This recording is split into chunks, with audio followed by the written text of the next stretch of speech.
Cukup.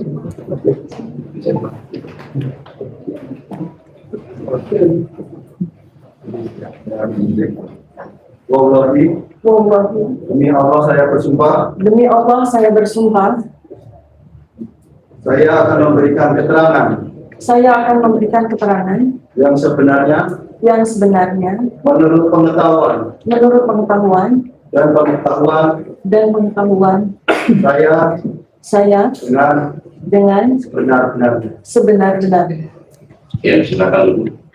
Selanjutnya Pak Bulan Agama Mustafa ya.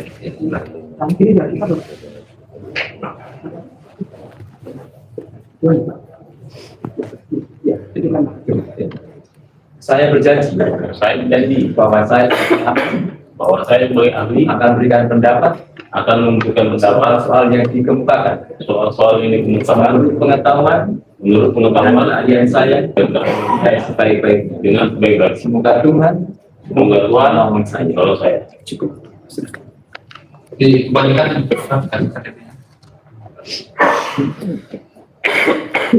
Makasih.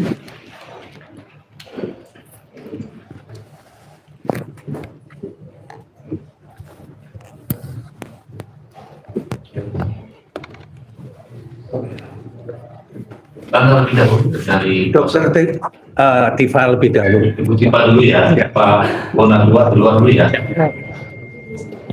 Siap.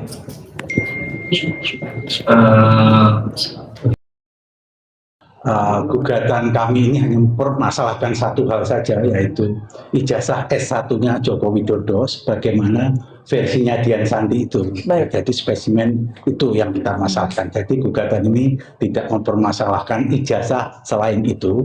Gugatan ini juga tidak mempermasalahkan kuliahnya di mana, skripsinya bagaimana, IP-nya berapa, KKN-nya di mana, tidak begitu. Jadi fokus kepada apakah yang dimuat oleh Dian Sandi itu sama atau berasal atau disalin dari ijazah aslinya, begitu fokusnya ya saudara. Oke, kalau boleh di persidangan ini mengetahui saudara ini dihadirkan sebagai ahli. Ahli apa saudara? Saudara punya keahlian apa? Saya punya 3 keahlian. Ya. Pertama adalah sebagai dokter saya memiliki keahlian sebagai ahli medis. Ya. Kedua, dalam pendidikan S2 saya menempuh bidang epidemiologi perilaku. Kemudian yang ketiga, untuk program S3 saya yang saya tempuh di 2 tempat, yaitu di Universitas Indonesia dan Universitas Pajajaran, itu saya menempuh bidang behavioral neuroscience dan neuropolitika. Ya, jadi baik. saya kompeten untuk itu. Bisa disebutkan juga mungkin pendidikannya ahli ya, mungkin untuk bisa mendukung keahlian saudara itu adalah pendidikannya S1 di mana, di instansinya begitu, dan S2-nya di mana. Baik, saya menempuh pendidikan S1 kedokteran di Universitas Gadjah Mada. Kemudian saya melanjutkan bidang epidemiologi klinis, khusus untuk epidemiologi perilaku juga di Universitas Gadjah Mada. Kemudian pendidikan S3 saya sekarang menjadi kandidat doktor. Sebentar lagi insya Allah akan doktor di 2 universitas. Yang pertama adalah di Fakultas Kedokteran Universitas Indonesia dalam bidang neuroscience behavioral. Yang kedua, yang program doktoral saya untuk sebagai kandidat doktor di Fakultas Ilmu Sosial dan Ilmu Politik Universitas Pajajaran, di mana saya mengkaji tentang neuropolitika. Baik. Dengan izin majelis, kami akan mempertunjukkan kepada ahli bukti P8.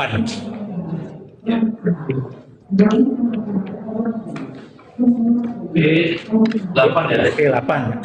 Apa itu? P8 adalah ijazah spesimen yang dimuat oleh Dian Sandi. Dian Sandi ya, silakan. Saudara ahli, saudara lihat pada foto sebelah, pada foto ijazah tersebut. Kita lihat yang jelas. Ya. Menurut keahlian saudara sebagai dokter itu kira-kira foto tahun apa berumur berapa? Baik ya, kalau menilai usia dari foto ini bukan kompetensi saya, karena ini bidang telematika dan bidang digital forensik yang tentu saja 2 ahli sebelumnya sudah berikan. Nah, keahlian saya adalah pada bidang benda hidup dari ijazah ini, yang mulia. Jadi ijazah ini ada 2 komponen sebetulnya. Satu komponen benda mati, yaitu ijazah itu sendiri. Kedua adalah komponen benda hidup, yaitu manusia yang memiliki ijazah. di mana tertera foto di sini. Nah, pada soal foto inilah menjadi keahlian saya. Ya, ada 3 keahlian yang saya gunakan untuk melakukan analisis pengkajian terhadap foto ini. Karena masyarakat dan tentu saja pada sidang ini perlu tahu apakah foto ini pertama otentik merupakan foto dari seseorang yang bernama Joko Widodo yang mana namanya tertera di ijazah ini, dan apakah yang bersangkutan ini adalah otentik seseorang bernama Joko Widodo yang kita permasalahkan, yaitu yang menjadi mantan Presiden ke-7 Republik Indonesia. Jadi di sini saya membuat hipotesis. Hipotesis saya hipotesis 0 dan hipotesis 1 mengenai foto ini. Hipotesis 0 adalah bahwa foto yang ada pada ijazah yang diupload oleh Dian Sandi ini adalah foto yang sama dengan mantan Presiden ke-7 Joko Widodo. H0 ya, hipotesis 0. H1, foto yang ada pada ijazah dengan nama Joko Widodo tidak sama dengan foto yang dimiliki oleh mantan Presiden ke-7 Joko Widodo. Nah, untuk itu maka saya mohon izin Yang Mulia Majelis untuk menyampaikan slide di mana sebelum sampai situ ya. Belum sampai situ. Nah, ada yang umum dulu yang assessment. Saudara ahli nanti tadi kan sudah menyampaikan keahlian saudara epidemiologi perilaku dan juga peneliti neuroscience behavior ya. Bisa diterangkan ilmu ini ya. Ilmu ini itu bagaimana menerangkan tentang keahlian saudara di bidang epidemiologi ini ya. Terangkan sedikit aja kedua keahlian saudara itu. Ya, jadi seseorang menempuh pendidikan hingga mendapatkan ijazah. Itu semua berkaitan dengan ilmu perilaku. Perilaku itu adalah pola yang muncul dari seseorang akibat dari stimulus, baik internal maupun eksternal. Dalam hal ini secara singkat, stimulus itu didapatkan kalau kita konteksnya adalah pada ijazah, adalah pada riwayat pendidikan dan pengalaman bagaimana yang bersangkutan itu menempuh pendidikan tersebut. Itulah perilaku yang kemudian saya jadikan sebagai bahan kajian. Nah, itu mendukung dari temuan, kajian atau analisis 2 bidang ilmu yang lain, yaitu telematika dan digital forensik. Baik. Berlanjut ya, saudara ahli kan juga meneliti fotonya Bapak Joko Widodo ya, meneliti ya. Kalau saudara ahli bandingkan ya, menurut keahlian kedokteran saudara ahli ini melakukan analisis kranial dan anatomi wajah gitu. Bagaimana penjelasan saudara ahli analisis kranial dan anatomi wajah dibandingkan antara foto yang saudara lihat di ijazah ini dengan yang saudara kenal foto yang Bapak Joko Widodo? Baik, mohon izin Yang Mulia untuk supaya jelas saya membutuhkan slide saya. Dan sudah saya siapkan. Sudah disiapkan. Silakan ada foto ada slide komparasi antara foto yang ada pada ijazah ini dengan foto-foto dari mantan Presiden Joko Widodo. Yang ini bukan, saudara, ini bukan. Slide-nya ini bukan. Ya, slide-nya itu. Jadi mohon silakan. Dilanjut ya. Jadi saya menggunakan 2 ilmu di sini ya. Ilmu itu statis ya. Muncul. Baik. Jadi slide yang ada komparasi foto antara foto ijazah, bukan, lanjut, terus lanjut. Yang ada komparasi foto. Ya, Yang Mulia izin, saya menggunakan 2 ilmu, 2 metode. Yang pertama yaitu Facial Action Coding System atau FACS. Ilmu ini Facial Action Coding System atau FACS ya. Ini ilmu tua, ditemukan pertama kali di tahun 1981. Dan ilmu ini ilmu yang sudah established, sudah stabil. Artinya digunakan oleh banyak orang, bukan ilmu baru, bukan ilmu dari saya. Tapi saya sebagai user dari FACS ini. Kedua adalah ilmu matematika model Bayesian dan Monte Carlo. untuk diketahui yang mulia, saya sebagai ahli epidemiologi, epidemiologi itu adalah ilmu matematikanya kedokteran. Ilmu yang bertanggung jawab untuk menentukan akurasi dari sebuah fenomena yang ada. Dan fenomena itu kemudian diwujudkan dengan angka. Ketika tiba angka, maka sudah sulit untuk dilakukan subjektivitas di situ.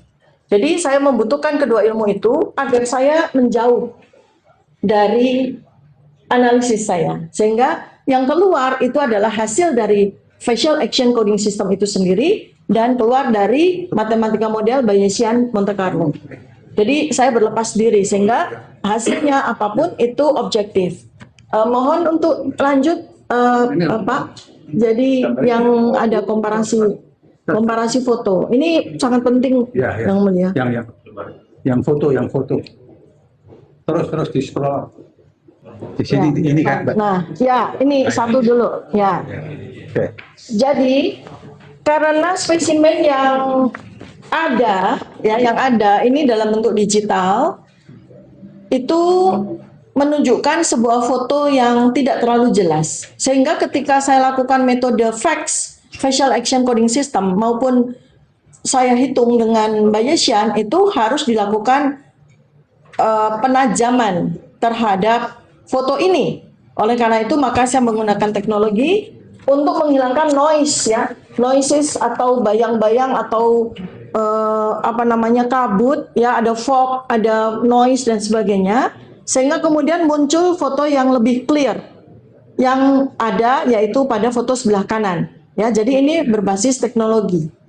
Kemudian sebelum saya menggunakan foto hasil dari teknologi ini, terlebih dahulu saya kurasi dulu dengan penghitungan matematika. Sebab kita tidak boleh begitu saja langsung menggunakan foto berbasis teknologi. Kita harus melakukan akurasi dulu. Maka saya lakukan akurasi. Lanjut slide-nya. Ini foto saya jadikan sebagai pegangan, Foto yang sebelah kanan, bukan foto yang kabur Lanjut hasilnya. Scroll lagi. Bentar. Nah, ini Jadi foto ini tidak bisa serta-merta dipakai untuk melakukan analisis, tetapi harus diuji matematika dulu. Seberapa akurat proses enhancement teknologi terhadap foto pada ijazah yang diupload oleh Dian Sandi ini. Maka hasilnya bahwa akurasi hasil teknologi untuk melakukan enhancement terhadap foto ini 93%. Dengan 93% maka kita bisa gunakan foto hasil dari teknologi tersebut untuk melakukan uji komparasi terhadap foto-foto yang saya temukan, yaitu foto-foto dari mantan Presiden Joko Widodo. Lanjut. Apa pertanyaan dulu? Lanjut Ini baik. Lanjut slide-nya. Nah, saya mencari spesimen foto Pak Joko Widodo yang kira-kira tidak lebih perbedaan usia 20 tahun dengan foto yang ada di ijazah.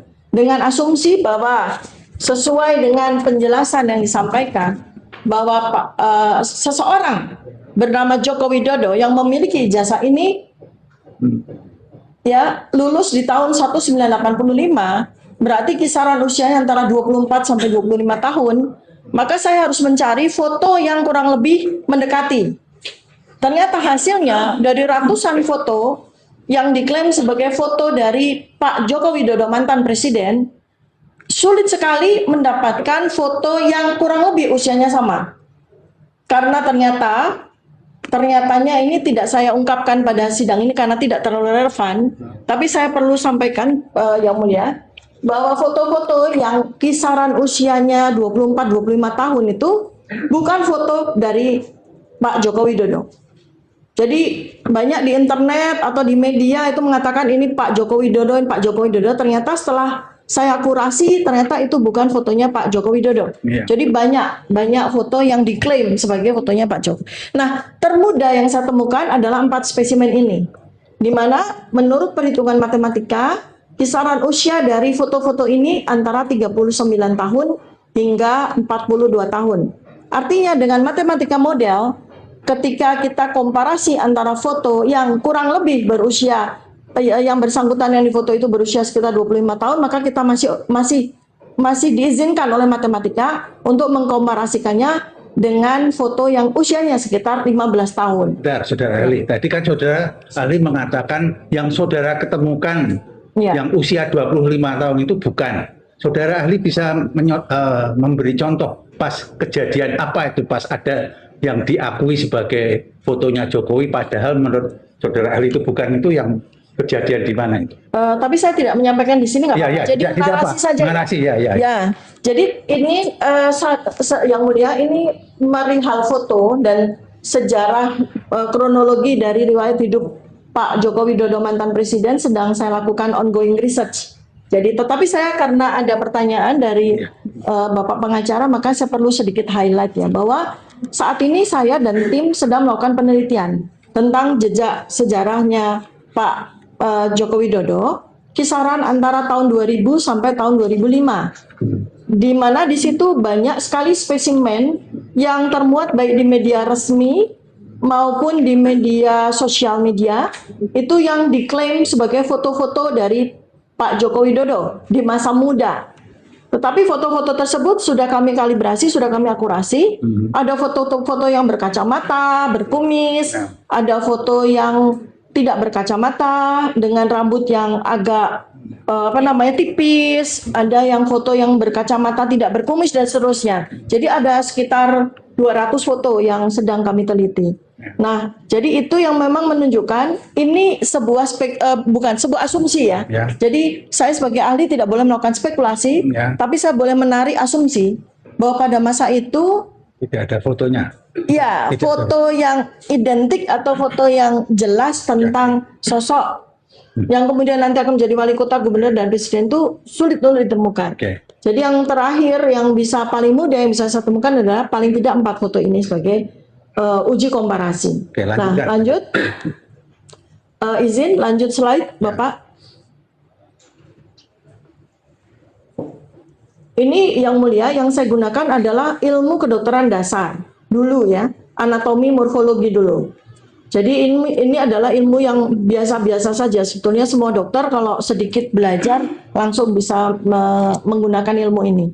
Saya belum menggunakan facial action coding system. Jadi saya buat perbandingan antara foto ijazah yang pada ijazah yang sudah di-enhance 93% mendekati keakuratan itu dengan foto Presiden Joko Widodo pada saat sudah menjadi presiden. Ini saya buat perbandingan. Lanjut. Sambil berjalan, jadi ada beberapa titik artefak pada wajah seseorang itu yang akan menetap sampai akhir hayat yang mulia. Ya, tidak akan berubah karena usia. Ya, karena ini berkaitan dengan berkaitan dengan struktur anatomi morfologi dari tulang. Ya. Dan beberapa hal yang saya gunakan adalah pertama adalah ROI wajah, jadi lebar wajah. Jadi wajah dibagi menjadi 3 atas, tengah, dan bawah, kemudian samping. Kemudian setelah itu garis ukur pada level mata. Jadi yang digunakan untuk mengukur itu adalah pandangan mata ke depan, lalu pupil antar mata kanan dengan mata kiri. Pupil yang hitam-hitam itu yang paling tengah, ya. Jadi pandangan mata ke depan, sehingga foto yang digunakan harus foto yang menghadap ke depan, supaya keduanya bisa dikomparasi. Kemudian namanya adalah interpupillary distance. Kemudian ukuran lebar hidung, ya, baik di cuping hidung maupun di tulang hidung. Kemudian lebar mulut, tidak pada saat tersenyum atau tertawa. Kemudian posisi vertikal, ada mata, ada hidung, dan ada mulut. Nah, semua ini adalah titik-titik atau artefak-artefak pada wajah itu yang tidak berubah karena usia. Karena apa? Karena artefak-artefak wajah tersebut dibuat oleh tulang. Yang kalau tidak ada kecelakaan atau ada benturan yang super dahsyat yang membuat struktur tulang itu berubah, maka itu akan terus menetap dari sejak dewasa sampai meninggal gitu. Sehingga akurat untuk kemudian dimasukkan di dalam model Bayesian heuristic. Ya, jadi bukan seperti pipi, bukan seperti tai lalat, bukan seperti alis dan sebagainya yang pipi bisa melorot begitu kan, yang mulia. Kemudian kalau tai lalat juga bisa hilang atau alis bisa tercukur habis dan sebagainya. Jadi ini benar-benar struktur yang dibuat oleh tulang dan oleh 42 otot wajah. Lanjut. Nah, sebentar, saudara ahli ya. Ketika saudara ahli menerangkan tentang ini, interpupillary distance, yang saudara ahli maksudkan, jarak antar pupil ini meskipun dari muda sampai tua tidak akan berubah jaraknya. Tidak berubah. Bisa diukur secara mikroskopik gitu atau bagaimana? Pengukurannya bagaimana? Menentukan Ya. tidak berubah itu bagaimana? Ya, ini contoh ya. Jadi bagaimana interpupillary distance itu, Ya. itu tidak akan berubah. Pertama jalankan dulu interpupillary distance supaya persidangan juga bisa mencatat dengan deskripsi keahlian. Interpupillary distance yaitu orang-orangan mata atau bulatan mata yang paling dalam, ya, yang mulia, itu tidak akan pernah berubah kecuali apabila yang bersangkutan mengalami kecelakaan hebat atau operasi dan sebagainya yang kemudian membuat anatomi dan morfologi mata itu berubah. Sepanjang itu tidak dilakukan, maka interpupillary distance itu akan terus menetap. Nah, ini salah satu artefak yang bisa digunakan untuk melakukan uji komparasi terhadap foto-foto yang diklaim sebagai foto-foto dari yang bersangkutan. Jadi ini saya berikan sebagai contoh saja satu. Bagaimana kemudian kita masukkan di dalam Bayesian model heuristik, maka kita akan mendapatkan distance atau ukuran pupil antara foto yang ada pada ijazah yang sudah di-enhance dengan foto salah satu dari foto Presiden Joko Widodo. Ini saya jadikan contoh saja. Sebetulnya saya lakukan pada semua foto. Contoh ya. Nah, jadi landmark dari wajah itu yang menetap itulah yang kemudian dimasukkan di dalam model matematika. Interpupillary distance, kemudian center dari mata kiri left eye dan center dari mata kanan right eye, kemudian hidung ya. Hidung ini tidak akan berubah kecuali kecelakaan atau operasi. Karena hidung disangga oleh struktur tulang hidung. Jadi yang diukur oleh model matematika itu adalah tulang hidung, jarak tulang hidung dengan jarak cuping. Ini juga menetap. Kemudian setelah itu mulut ya, jadi lebar mulut pada saat biasa saja tidak tertawa lebar dan sebagainya. Kemudian chin atau dagu. Dagu ini juga dibentuk oleh tulang ya. Sehingga dari situlah kemudian keluarlah model matematika yang saya hitung. Lanjut? Ya. Lanjut. Slide lanjut.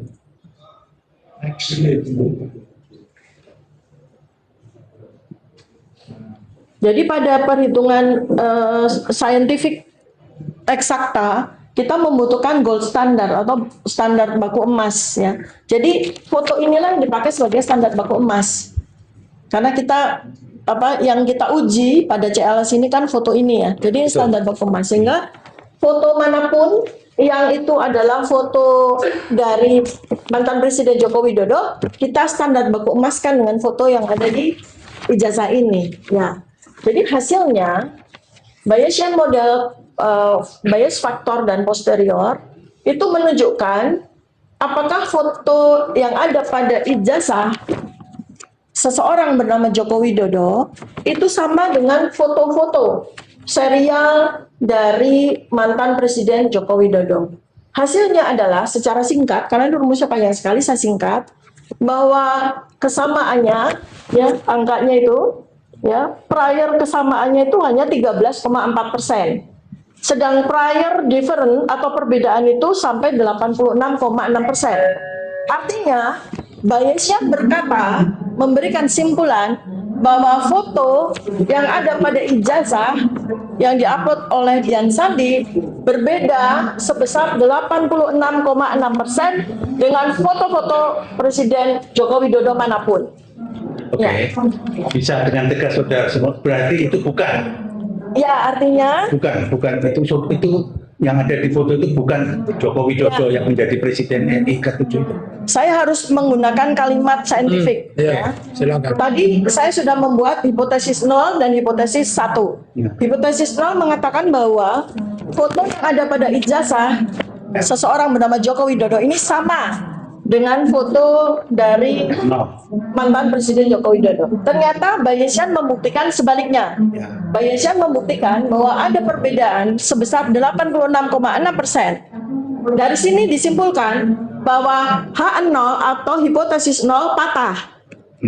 Yang tegak adalah hipotesis 1 secara saintifik. Artinya bahwa foto yang ada pada ijazah Joko Widodo berbeda sebesar 86,6% dengan foto-foto mantan Presiden Joko Widodo dengan Bayesian model heuristik. Oke. Jadi bukan Dr. Tifa tapi Bayesian bilang. Ya, baik. Oke, lanjut soal foto, kita pending dulu ya. Kita taruh di tempat parkir dulu ya. Sekarang mengenai keahlian saudara yang lain mengenai neuroscience perilaku ya. Itu kan perilaku pada dasarnya studi tentang perilaku juga ya. Baik. Ya, itu kalau bahasa Inggrisnya behavior atau attitude itu apa? Behavior. Behavior. Ya, bahasa saintifiknya adalah behavior. Behavior, oke. Jadi Ya, gimana? Ya. Lah, silakan terangkan behavior tentang neuroscience perilaku. Berarti tentang perilaku ya, hubungannya dengan dengan saraf gitu. baik. Ya. Jadi tadi untuk soal foto dengan model yang pertama sudah ada simpulan yang mulia Ya. bahwa berdasarkan Bayesian 86,6% berbeda antara foto yang ada pada ijazah dengan foto-foto dari mantan Presiden Joko Widodo. Kemudian ada model yang kedua atau metode yang kedua yaitu facial action coding system. Ya, sebelum saya ke behavior, ke facial action coding system karena ini adalah jembatan. Mohon untuk lanjut, Bapak, yang ada gambar, foto, lalu ada apa simbol-simbolnya. Lanjut. Nah, ini sebentar. Saya mau tambahkan ya. Ya, boleh. Ini lebih akurat lagi. Jadi ketika kita mengendalikan faktor usia yang mulia, jadi faktor usia kita kendalikan. Tadi kan saya menggunakan faktor usia kurang lebih sekitar jarak 15 tahun. Nah, ya antara 24 tahun dengan foto usia 39 tahun ya. Ya, kan 15 tahun. Nah, itu tidak saya kendalikan. Sekarang saya mengendalikan usia, jadi aging itu saya kendalikan karena saya mau membandingkan antara foto yang ada pada ijazah ini dengan foto ketika Pak Joko Widodo menjadi presiden. Itu jaraknya kan terlalu jauh karena beliau menjadi presiden itu di usia 53 tahun ya, 54 tahun. Karena itu maka saya memasukkan faktor usia. Apa yang terjadi ketika saya memasukkan faktor usia? Ternyata perbedaannya makin tajam. Ya. Jadi kita bandingkan antara foto yang ada pada ijazah dengan foto Joko Widodo yang sudah menjadi presiden. Apakah dua foto ini berbeda? Ternyata hasilnya malah naik menjadi 92,3%. Ya, jadi semakin akurat perhitungan dari matematika model bahwa foto yang ada pada ijazah ini berbeda secara saintifik dengan foto dari Presiden Joko Widodo. Kemudian lanjut tentang facial action coding system. Izin lanjut Bapak. Lanjut. Nah, ini sedikit saya terangkan. Jadi selama ini banyak juga pertanyaan dan juga saya mengikuti dinamika diskusi dari sidang CLS ini. Sebentar Bapak, berhenti dulu di situ. Pertanyaan selalu kepada kami sebagai peneliti dari ijazah Joko Widodo, apakah mungkin kami melakukan penelitian tanpa wawancara, tanpa memegang atau melihat langsung ijazah Joko Widodo? Ilmu pengetahuan memungkinkan yang mulia. Kami atau saya secara independen menggunakan ilmu yang disebut sebagai assessment at distance. Assessment at distance itu kita dapatkan kajian itu berdasarkan dari data-data yang kita peroleh dari sumber manapun yang akurat. Misalnya pidato, video, narasi, wawancara dari Presiden Joko Widodo. Kemudian data-data yang akurat yang dikeluarkan secara resmi oleh Kementerian Sekretariat Negara, oleh Sekretaris Kabinet dan sebagainya. namanya disebut sebagai forensic academic, dan kemudian evidence based assessment. Jadi assessment itu dilakukan betul-betul dengan metodologi yang sangat ketat. Metodologi yang sangat ketat itu bisa diperoleh apabila peneliti itu bisa menjauhkan jarak dia dengan objek yang sedang diteliti. Jadi tidak ada preferensi apapun, tidak ada niat apapun selain semata-mata menegakkan kebenaran secara saintifik. Itulah yang disebut sebagai assessment at distance. Assessment at distance ini sudah jamak sekali digunakan Yang Mulia untuk melakukan penilaian terhadap kepala-kepala negara di seluruh dunia sejak bertahun-tahun yang lalu. Sebagaimana kita ketahui bahwa apabila ada terjadi sebuah pelanggaran hukum, potensi atau apapun, maka kita sulit sekali sebagai peneliti untuk menjangkau secara langsung, baik melalui wawancara langsung, mendapatkan dokumen-dokumen secara resmi. Maka metodologi memberikan jawaban, yaitu dengan assessment at distance ini. Jadi inilah metodologi yang sahih, yang valid, yang reliable untuk melakukan penilaian secara jarak jauh, asalkan penelitian ini betul-betul dikerjakan dengan metodologi yang sangat ketat, dengan data-data yang sangat akurat, tidak berdasarkan dari sembarang data yang diambil begitu saja dan dilakukan oleh sembarang orang, Yang Mulia. Nah, lanjut kemudian dengan facial action coding system. Ya, Izin? berikutnya, slide berikutnya. Slide berikutnya udah. Ya, ini dia. Ini adalah metode facial action coding system. Metode yang sudah berusia 40 tahun dan sudah dikerjakan secara luas di dunia. Jadi, wajah manusia itu terbentuk dari sekitar 42 otot wajah dan sekitar 18 otot yang membentuk tulang otak dan tulang wajah. Nah, keduanya, baik untuk otot sendiri maupun dengan tulang, akan membentuk ekspresi-ekspresi tertentu yang itulah wujud dari perilaku. Apa yang dipikirkan, apa yang dinyatakan oleh otak manusia. Semua fenomena yang terekam semasa seseorang memiliki pengalaman hidup yang dimuat atau disimpan di dalam otaknya, baik sebagai ingatan primer, ingatan sekunder, maupun ingatan tersier. Terutama dalam hal ini, apabila kita bicara tentang riwayat pendidikan, maka kita bicara tentang riwayat tersier. Riwayat tersier itu disimpan di dalam satu organ di dalam otak manusia, itu yang bernama hipokampus. Ingatan yang tersimpan di dalam hipokampus tidak akan pernah hilang, kecuali apabila seseorang menderita cedera otak atau menderita penyakit semacam tumor atau kanker otak atau mengalami kecelakaan berat. Dan hipokampus itu secara otomatis, secara autobiografis akan mencatat semua memori berdasar pengalaman kita. Jadi misalnya dalam hal ini seseorang menjalani perkuliahan selama 5 tahun. Ketika kemudian orang menanyakan pada masa dia kuliah di mana, mata kuliahnya apa, dosennya siapa, teman sebangkunya siapa, teman di masa kosnya siapa, warung mana yang dia langganan, kemudian apa yang terjadi selama 5 tahun, bagaimana dia belajar, bagaimana dia ujian, bagaimana dia kuliah, dan sebagainya, itu terekam secara otomatis pada hipokampus, Yang Mulia. Sehingga ketika kapanpun ingatan itu ditanya, dia tidak usah mencari-cari, Yang Mulia. Karena ingatan itu berbentuk foto. Jadi foto itulah yang kemudian akan diverbalkan oleh yang bersangkutan. Mungkin untuk hal-hal tertentu yang tidak bersifat sebuah ingatan yang sangat menghujam gitu ya, seperti tahun, seperti nama dosen, nama teman, atau kemudian di mana dia kuliah, tepatnya jurusan apa dan sebagainya, maka bisa saja agak pudar gitu. Misalnya contoh, misalnya dia menyebut nama temannya atau siapa, agak keliru, itu bisa. Tetapi ingatan-ingatan yang benar-benar bersifat biografis tidak akan pernah bisa hapus. Sungguh pun seseorang itu ingin dihapus, tidak bisa dihapus. Karena itu bersifat automatically. Dan hipokampus tidak memuat sebuah memori baru yang bersifat adisi.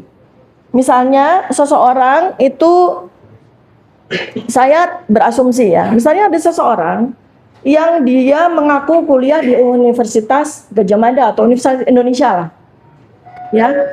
Tetapi ternyata yang bersangkutan itu sama sekali tidak pernah kuliah di Universitas Indonesia, tetapi dia melakukan adisi, yang mulia, penambahan, penyisipan. Dia menghafal bahwa Universitas Indonesia itu ada di Depok, bahwa dosennya namanya ini dan sebagainya, ya. Itu ketika di-recall akan menghasilkan sebuah respon perilaku yang berbeda dengan apabila recall itu berasal dari hipokampus, yang mulia. Karena ingatan di hipokampus itu bercerita seperti cerita film, yang mulia. Jadi tidak akan saya kuliah di sini, dosen pembimbing saya ini tidak. Dia akan bercerita seakan-akan dia menceritakan sebuah film. Nah, kemudian yang kedua, apabila ingatan-ingatan atau memori-memori tambahan adisi itu di-recall, maka akan menghasilkan delay. Pasti. Sebab kalau hipokampusnya di-recall tidak akan menghasilkan delay. Dia akan langsung cerita begitu saja dengan Oke, saudara. ya. Dia mengatakan yang satu tidak mungkin terdelete, itu ya kira-kira. Tidak mungkin terdelete, ya. Kalau yang kedua ini tadi yang saudara Ya. terangkan itu mungkin nggak terdelete. Oh, sangat mungkin karena itu tidak akan menjadi memori tersier, yang mulia. Ya. Jadi orang menghafal atau melakukan adisi atau sisipan itu akan tersimpan di prefrontal cortex, yang mulia, bukan di hipokampus. Prefrontal cortex di sini. Itu ingatan primer dan sekunder yang kita bisa hafalkan dan sebagainya, tetapi ketika di-recall sudah pasti akan menimbulkan jeda atau delay. Ya, itu ada catatan di saya. Jadi Bapak izin, ada perhitungan saya ketika saya melakukan analisis pada sekitar 50, lanjut ke bawah, 50 video yang di mana ya ini ya. Oh enggak. Ya. Jadi delay itu, oh lanjut. Delay response ya. Sebentar yang tadi. Nah, ya, pada baris yang keempat tuh ada delay response. Ketika ditanya, Pak Joko Widodo ditanya tentang hal ihwal, tentang perkuliahannya, KKN dan sebagainya, itu ada delay sebesar 40%. Ada delay dalam 52 video yang saya analisis, itu ada delay 40% dari video tersebut. Apakah angka itu tinggi? Sangat tinggi, yang mulia. Karena seharusnya kalau memori itu bersifat masa lalu yang tersimpan di dalam hipokampus tidak ada delay. Tidak ada delay sampai 40%, ya. Jadi itu bukti dari analisis saintifik. Ya, demikian juga kalau orang mau berbohong ada delay biasanya ya. Kalau ini yang saudara ingin Ali katakan, kebenaran itu akan terus melekat pada secara otomatis. Iya, gitu. iya. Kecuali apabila yang bersangkutan mengalami kecelakaan, jatuh, otaknya rusak dan sebagainya. Ya. Oke. Ada yang mau diteruskan? Lanjut. Ya. Jadi itulah facial action coding system, di mana saya menjawab pertanyaan Bapak pengacara, apakah ada kaitan antara perilaku dengan neuroscience behavior dan dengan pernyataan matematika tadi. Ternyata sangat berkaitan, yang mulia, karena pada dasarnya begini. Mungkin lanjut dicari yang ada wajah tadi ya. Jadi apa yang ada di otak, baik itu ingatan primer, sekunder maupun yang tersier, ingatan masa lalu, itu tergambar pada wajah, yang mulia. Jadi wajah itu yang di atas tadi yang ada kode-kodenya. Nah ini ya, jadi itulah gambaran yang ada di otak, yang mulia. Jadi ini yang tidak bisa bohong, itu adalah otot wajah, yang mulia. Otot wajah yang kemudian menghasilkan thrill pada mata ketika seseorang berbohong, itu bukan dihasilkan oleh mata, tapi dihasilkan oleh otot mata, yang mulia. Jadi kalau orang berbohong, itu matanya bisa nge-thrill begini, atau ke sana kemari, ya, kanan kiri. Tidak mungkin dia akan jatuh, karena kalau orang berbohong, dia akan mencari ingatan, mencari adisi, atau kemudian dia merangkai. Ketika dia merangkai, nah seperti itu.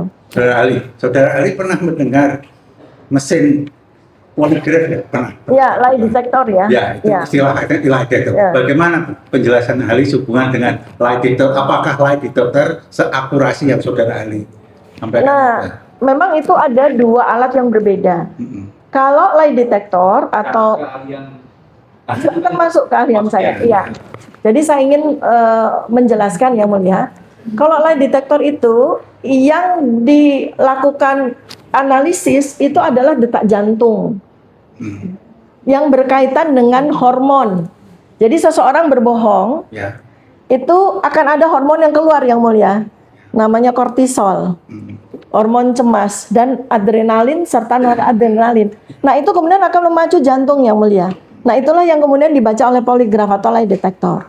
Jadi, nah oleh karena itu mengapa lie detector itu pada penjahat yang sudah kawakan dia bisa melakukan rekayasa yang mulia, karena dia sudah tahu. Gitu. Iya, karena dia sudah tahu bahwa saya kalau lie detector maka saya akan makan sesuatu yang membuat kortisol, adrenalin dan noradrenalin itu nggak naik yang mulia, sehingga tidak memacu. Atau dia akan melakukan sebuah stimulasi tertentu, ada langkah-langkah afirmasi tertentu yang membuat kortisol itu nggak naik, sehingga dia lolos lie detector. Tapi yang mulia, kalau yang namanya facial action coding system itu nggak bisa bohong ya mulia, karena yang bicara itu bukan verbal yang ada pada yang disampaikan, ya, tetapi otot wajah itu sendiri yang bicara.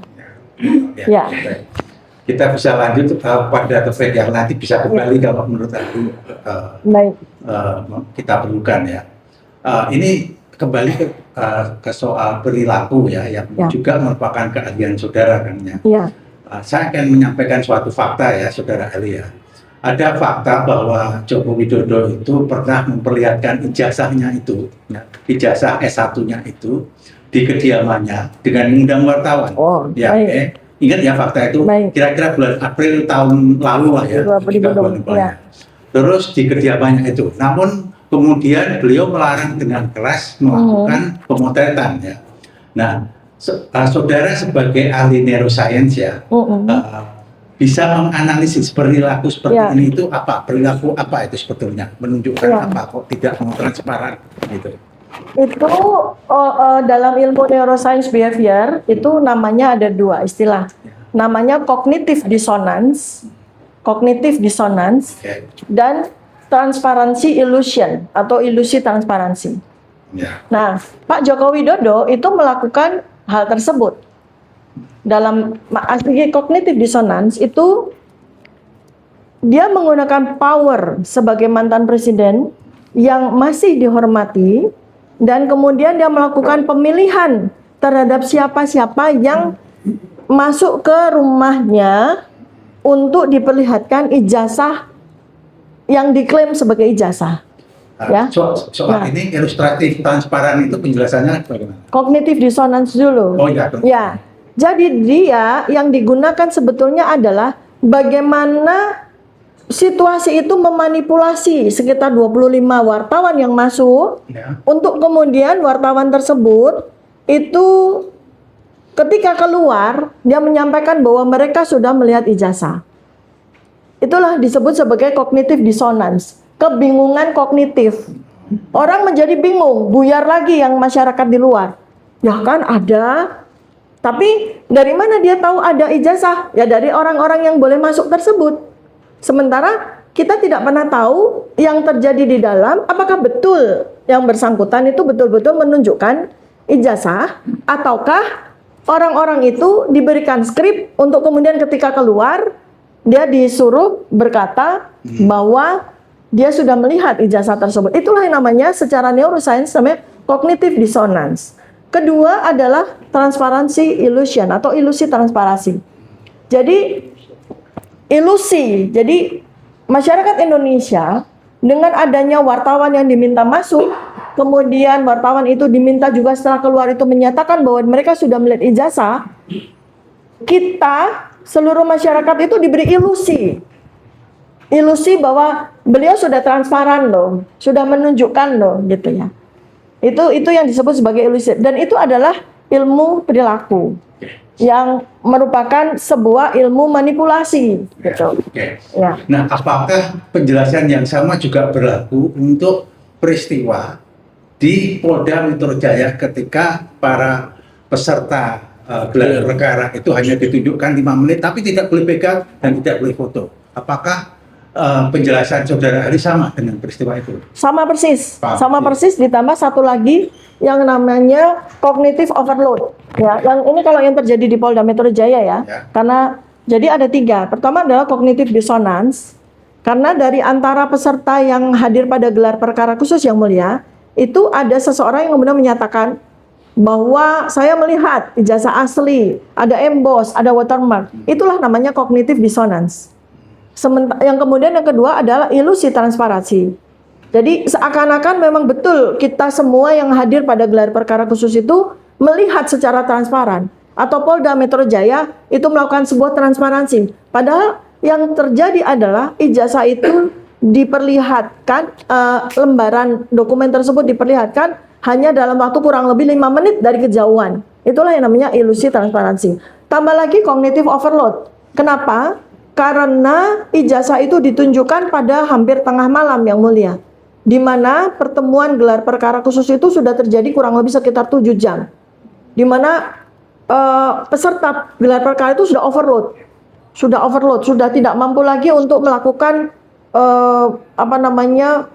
deep thinking gitu, melakukan analisis mendalam dan sebagainya. Nah, itulah yang terjadi pada gelar perkara khusus di Polda Metro Jaya. Saudara ahli tadi kan sudah menerangkan tentang neuroscience. Sekarang hubungannya dengan epidemiologi perilaku, bagaimana? Dijelaskan atau diterapkan kepada peristiwa-peristiwa Ini. ijazah dan Iya. dan itu gimana itu? Sebetulnya salah satu hal yang buat saya merupakan sebuah hikmah atau blessing in disguise, Pak pengacara, karena ilmu epidemiologi perilaku ini terpakai sekali yang mulia. Jadi Ya. jadi dengan perhitungan Bayesian matematika model, bagaimana epidemiologi yang merupakan ilmu matematikanya kedokteran itu ternyata bisa digunakan untuk memberikan penjelasan saintifik terkait dengan masalah ini.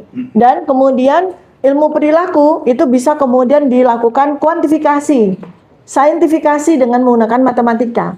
Jadi ketika matematika sudah hadir, sebetulnya sudah tidak ada lagi pertanyaan yang mulia. Karena matematika itu adalah karunia Allah yang digunakan betul-betul untuk memberikan penjelasan atas segala sesuatu secara akurat dan tidak bisa lagi diperdebatkan Ya, sebetulnya. tidak berbohong ya, matematik itu Tidak bisa bohong, ya.